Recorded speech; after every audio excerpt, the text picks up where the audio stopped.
Question de virilité. On apprend que Dipper et Mabel ont des ventres extensibles.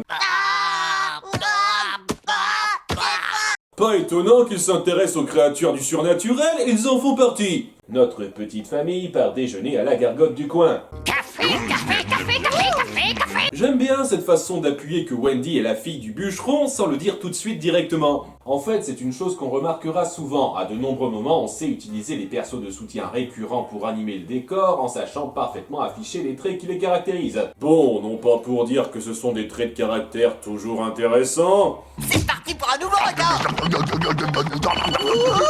Ouais. Mais ça dénote un souci du détail vraiment remarquable. Et j'espère que cette petite éloge vous aura plu, parce qu'à partir de maintenant, je vais être plutôt méchant avec l'épisode. Dipper voit une machine à tester la virilité, et je me sens déjà soupirer tout de suite. Je vais aller tester ma virilité et battre tous les records. Ta virilité?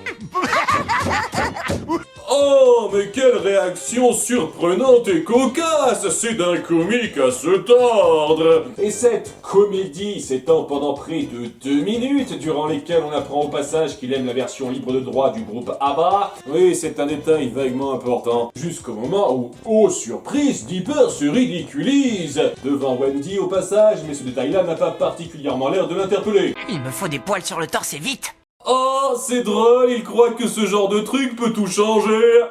Apparemment, les créateurs sont restés dans la mentalité des années 90. Mabel se rend compte que son oncle Stan craque pour la gérante et décide de jouer les entremetteuses. Ah, c'est bien un truc de fille, ça! Excusez-moi, vous avez trouvé cette remarque dégradante? Imaginez tout un épisode de 20 minutes comme ça, dans l'autre sens.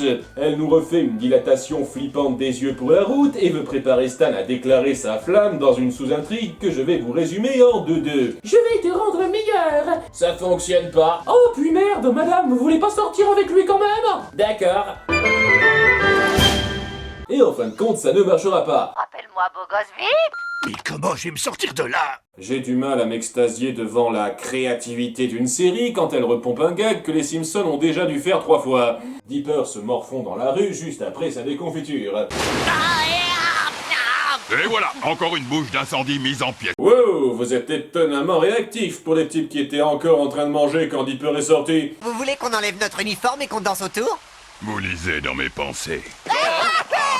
Enfin bon, il y a un monde entre réactivité et efficacité. Dipper essaye donc de combler son manque de virilité. 4. Ça suffira. On t'a vu te battre avec un tisonnier. Non seulement cette exagération est conne, mais en plus vous faites du dénigrement de continuité pour ça. Ce n'est pas la marque d'une grande série.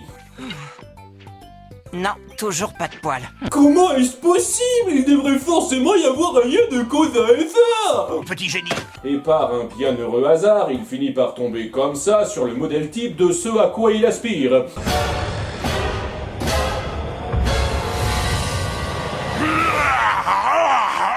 Si ça avait pas été un programme familial, on aurait ajouté une grosse bite apparente sous son pagne. C'est moi qui vous ai appelé, invoqué. C'est l'odeur des biscuits qui m'a appelé. Biscuits! Ah! Oh! Ah! Ah! Un peu de subtilité dans votre comédie? Non merci, pas aujourd'hui. Dipper voit en lui un mentor possible pour gagner du poil et il le présente à sa confrérie qui a des activités très inattendues. Alors, on a puberteur, testostérone, masculin. Couillard, j'en peux plus là. En un sens, je les salue un peu d'oser aller à fond dans leur idée, mais ça ne change rien au fait que c'est une idée de merde. On ne fait qu'illustrer un gros cliché cradingue encore et encore et encore. Ces personnages sont affligeants. Donc après du gros remplissage qui repose sur devinez quoi? J'ai 3 chromosomes Y, pas moins de 6 pommes d'Adam, des pectoraux sur mes abdominaux et des poings sur mes tétons. Qui n'apparaissent pas dans les autres plans, mais c'était un gag tellement drôle et ça ne me file pas du tout la gerbe. Dipper finit par être entraîné à la voie de la virilité via un bon vieux montage des familles. En quoi détruire des bouches d'incendie en particulier est un symbole de virilité?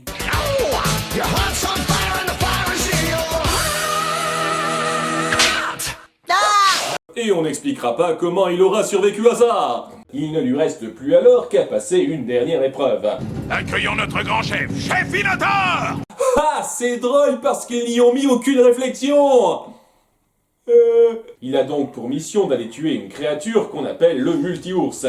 C'est un peu comme un ours? C'est notre pire ennemi, achève-le! Ainsi donc, Dipper part en direction de sa quête, en faisant des trucs à la Tarzan pour rien. En fait, le scénario de l'épisode tenait sur une demi-feuille au début, ils ont dû le rembourrer de gags pourris pour tenir les 20 minutes.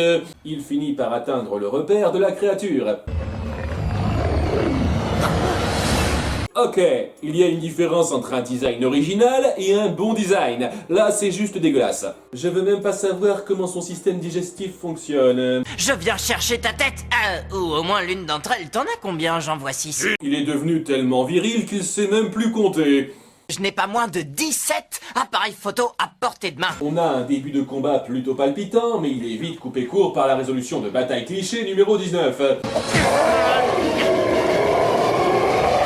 Mec, t'as 4 bras, tu penses pas à essayer de t'en servir? C'est là que Dipper est frappé d'une grande révélation. Alors tu aimes bien le groupe de pop musique Baba? Et est-ce que toi aussi, ta mère s'appelle Martha? Tous les mi-hommes Thor se moquent de moi parce que je connais les paroles de la chanson fan de disco. Donc, c'est pour ça qu'ils le considèrent comme leur pire ennemi. Deux mots! Oh, pas la peine.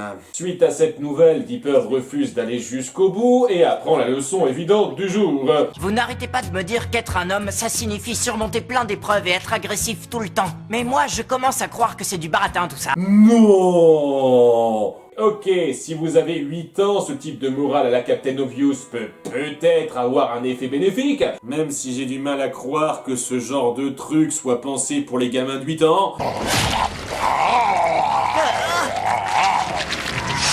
Mais en dehors de ça, c'est un message flagrant et sans le moindre poids car on l'appuie en contraste à un stéréotype ultra grossier. Le seul point positif que j'en retire, c'est cette réplique de Stan après coup. T'as des principes et tu les as défendus comme un vrai mec.